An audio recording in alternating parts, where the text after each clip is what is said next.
E aí é importante que a gente entenda, quando a gente está falando de racismo estrutural, é porque apoiado na história de um país, a gente vê que houve segregação, que as pessoas não eram tratadas como seres humanos. Nos Estados Unidos, por exemplo, durante o período de segregação racial, pós a abolição da escravidão, a gente tem leis que proíbem casamento interracial. A gente tem leis que segregam partes da cidade, leis que não possibilitam a contratação, leis que vão deixar lugares sem escola, pessoas sem acesso à universidade. E essas leis são o que organiza a estrutura de uma sociedade. E essa sociedade está se organizando de forma racista, separando por raça. Aqui no Brasil, eu falei um pouco disso num vídeo, Racismo, Coisa de Branco, sobre como a gente teve uma série de políticas higienistas que se pretendia, durante o século XIX, a embranquecer a população no Brasil. E para falar de racismo estrutural, eu vou aqui citar algumas leis. Então, 1837, a gente tem a Lei número 1, de 4 de janeiro, né? É uma lei que proíbe pessoas negras, as equiparando, né, com pessoas com moléstias contagiosas, de estudar. Tá me entendendo? Como não existe racismo reverso, porque nunca existiu uma lei no Brasil que proibisse gente branca de ir à escola. Em 1850, a gente tem a Lei 601. De 18 de setembro, que é uma lei que prescreve que pessoas negras não podem ser proprietárias de terra. Está entendendo como não existe racismo reverso porque nunca houve no Brasil uma lei que proibisse gente branca de ter terra? Em 1890, a gente tem o Decreto 847, que criminaliza, né, mais ou menos como cópia do que vai haver nos Estados Unidos, a vadiagem e a capoeira. Então, depois que a população negra é liberta, né, que tipo de liberdade é essa? Porque quando há necessidade, não há liberdade. Liberdade para morrer de fome, liberdade para ser preso, açoitado e morto, né? Lei do ventre livre. Ah, agora o bebê que nasce é livre. Tá, mas o bebê que nasce vai ficar com a mãe que é escrava. Logo o bebê vai ser escravizado também, vai viver a realidade da escravidão.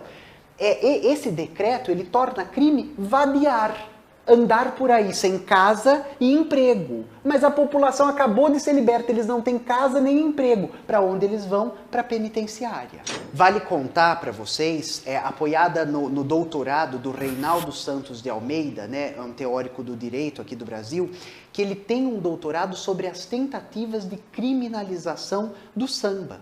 Né? No final do século XIX, o que a gente vai ter é pessoas negras com calo no dedo, pessoas negras portando instrumento musical, pessoas negras andando pela cidade em grupo, pessoas negras numa roda, são presas. Você está me entendendo o que eu estou falando e por que não existe brancofobia? Por que não existe racismo reverso? Porque a nossa sociedade não se organizou com estruturas que tratavam diferente brancos de negros. A gente tem uma coisa chamada débito histórico, dívida histórica.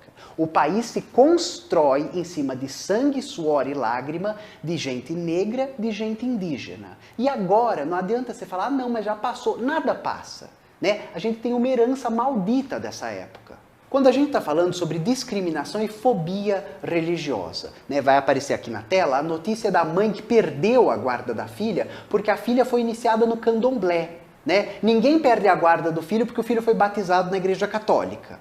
Né? Então, você está vendo o que eu estou dizendo como racismo estrutural? Por ser estrutural, ele passa a ser estruturante de subjetividades. E quem decreta a perda dessa guarda está contaminado de uma visão racista. Né, de que a religião candomblé não é religião, né, é alguma coisa dessa gente escabrosa, dessa gente preta, dessa gente má.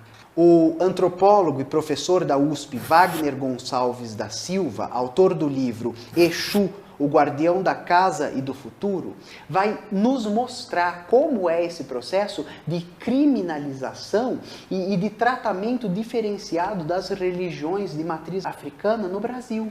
Em 1968, você não me entendeu errado, faz 4 anos que já teve o golpe militar no Brasil, 68, eu estava na França, maio de 68. Bebia muito, era amiga de todo, enfim. Mas me volta para o presente, Rochelle, obrigada. 1968, a gente tem uma lei brasileira de cota. Cota para indígena? Cota para pessoa? Não. Cota nas faculdades rurais e urbanas de cursos como veterinária, né, para gente branca. Quantos por cento de cota? 80%. Você está entendendo? Então, Tami Miranda, oi, tudo bem? Eu conheço sua mãe, ela é um amor. Né? Eu duvido que você seja um mau caráter. Quer dizer, não posso duvidar de nada. Mas eu prefiro acreditar que você não é mau caráter. Que você apenas não teve acesso a esses dados. E que você possa entender que não existe racismo reverso. Porque o racismo é um sistema de dominação social baseado em raça. Branco nunca foi dominado no planeta. Os brancos destruíram tudo. A população europeia saiu fincando bandeirola nos lugares falando, é meu. Escraviza essa população, faz uma filosofia que justifique isso, cria um sistema de leis que permita que eu venda essas pessoas para fazer lucro. E esse pedaço de terra não é delas, é meu. Foram os brancos que fizeram isso. Não existe racismo reverso porque nunca existiu no planeta um sistema de segregação, apartheid, genocídio da população branca, a não ser a população judia. Né? Por exemplo, durante a Alemanha nazista, que não era lida como branca, era lida como judeu. Né? E se um judeu falasse mal de um alemão, não era racismo. Agora, um judeu que fosse apontado como judeu, que tivesse sua religião apontada, seus costumes, etc., ele podia acabar num campo de concentração e ser morto. Tá me entendendo a diferença? Que não existe racismo reverso? E aí eu vou ler um pedaço para vocês do texto da Lia Weiner Schuckmann, quando ela diz o seguinte, o que pode haver é preconceito e discriminação. Né? Eles estão ligados a relações entre indivíduos. Racismo não. Racismo se refere a uma estrutura de dominação social.